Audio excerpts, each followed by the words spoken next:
Brasil, coração do mundo, pátria do Evangelho. 30. Pátria do Evangelho. Com a República, atingiu o Brasil a sua maioridade coletiva, e as falanges do infinito, naturalmente, concentraram as suas possibilidades e esforços no desenvolvimento da obra de Ismael no país do Cruzeiro. Seus maiores eventos, puramente políticos, não deixaram, no entanto, de ser acompanhados pelos mensageiros do bem, objetivando a tranquilidade comum e a evolução geral. Todavia, com o grande feito de 15 de novembro de 1889, terminamos este escorço à guisa de história. Outros, por certo, consultando as razões dos fatos relacionados no tempo, poderão apresentar trabalho mais pormenorizado e melhor no domínio dos estudos transcendentes do psicólogo e do historiador, onde se emaranham as causas profundas dos menores acontecimentos, englobando as atividades de quantos ainda encarnados se encontram em evidência no país e são suscetíveis de apresentar, de futuro, mais amplos esclarecimentos.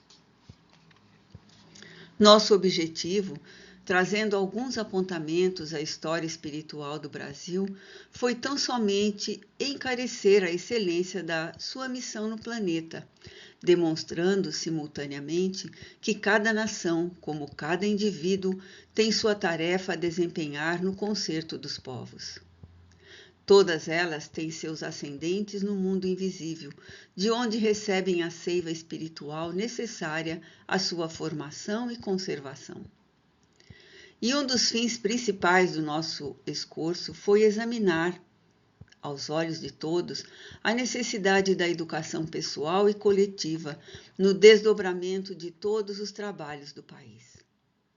Porque a realidade é que o Brasil, na sua situação especialíssima e com seu patrimônio imenso de riquezas, não poderá insular-se do resto do mundo ou acastelar-se na sua posição de pátria do Evangelho, embora a época seja de autarquias detestáveis, neste período de decadência e transição de todos os sistemas sociais. O maior problema é o da educação nacional, para que os filhos das outras terras, necessários e indispensáveis ao progresso econômico da nação, não se sintam dispostos a reviver no Brasil as taras de suas antigas organizações, e sim, absorvidos no círculo espiritual do país do Evangelho, possam integrar as suas fileiras de fraternidade e evolução. Apesar da recente filosofia do bastar-se a si mesmo, nenhum país do mundo pode viver independente da comunidade internacional. Toda a grandeza material de um povo repousa na regularidade dos fenômenos da troca e todas as guerras, quase sempre, têm origem na desarmonia do comércio entre as nações.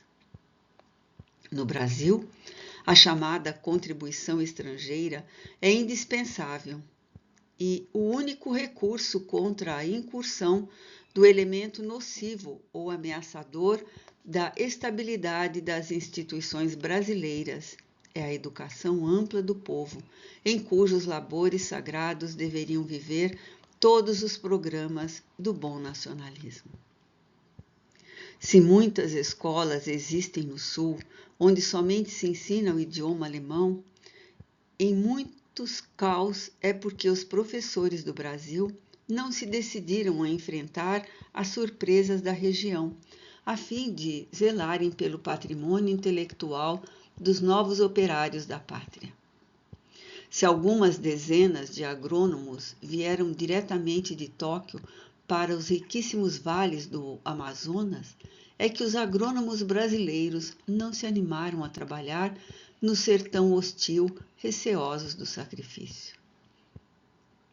Entretanto, não faltariam espíritos abnegados e corajosos no seio do povo fraterno que floresce no coração geográfico do mundo, ansiosos por participarem da grande obra construtiva de organização cultural e econômica da Terra, em que se desenvolve numa grande tarefa de amor, se os ambientes universitários, com as suas habilitações oficiais, não estivessem abertos somente à aristocracia do ouro.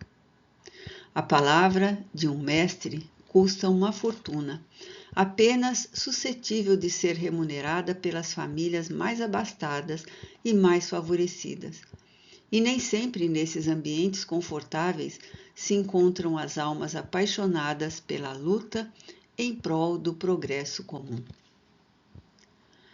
Nessa época de confusão e amargura, quando com as mais justas razões se tem por toda parte a triste organização do homem econômico da filosofia marxista, que vem destruir todo o patrimônio de tradições dos que lutaram e sofreram no pretérito da humanidade, as medidas de repressão e de segurança devem ser tomadas a bem das coletividades e das instituições, a fim de que uma onda inconsciente de destruição e morticínio não elimine o altar de esperança da pátria. Que o capitalismo, visando a própria tranquilidade coletiva, seja chamado pelas administrações ao debate a incentivar, com os seus largos recursos, a campanha do livro do saneamento e do trabalho em favor da concórdia universal. Não nos deteremos a falar, depois da República, de tantos se encontram ainda no cenáculo das atividades e dos feitos do país, porquanto semelhante ação de nossa parte constituiria uma intervenção indébita nas iniciativas e empreendimentos dos vivos. Jesus, que é a suprema personificação de toda a misericórdia e de toda a justiça, auxiliará a cada qual no desdobramento dos seus esforços para a glória da nacionalidade. O Brasil está cheio de ideologias novas, refletindo a paisagem do século. Cabe aos bons operários do Evangelho concentrar suas atividades no esclarecimento das almas e na educação dos espíritos. Todas as fórmulas humanas, dentro das concepções que exprimam, por mais alevantadas que se afigurem, são perecíveis e transitórias. A política sofrerá, no curso dos séculos, as alternativas do direito da força e da força do direito, até que o planeta possa atingir relativa perfeição social com a cultura generalizada. A ciência, como a filosofia e as escolas sectárias, viverá entre dúvidas e vacilações, assentando seus feitos na areia instável das convenções humanas. Só o legítimo ideal cristão, reconhecendo que o reino de Deus ainda não é deste mundo, poderá, com a sua esperança e o seu exemplo, espiritualizar o ser humano, espalhando com os seus labores e sacrifícios as sementes produtivas na construção da sociedade do futuro. Conhecedores dessa grande verdade, supliquemos a Jesus se digne derramar do orvalho de seu amor sobre os vermes da terra. Que as falanges de Ismael possam, aliadas a quantos se desvelam pela sua obra divina, reunir o material disperso e que a pátria do Evangelho mais ascenda e avolte no concerto dos povos, irradiando a paz e a fraternidade que alicerçam indestrutivelmente todas as tradições e todas as glórias do Brasil.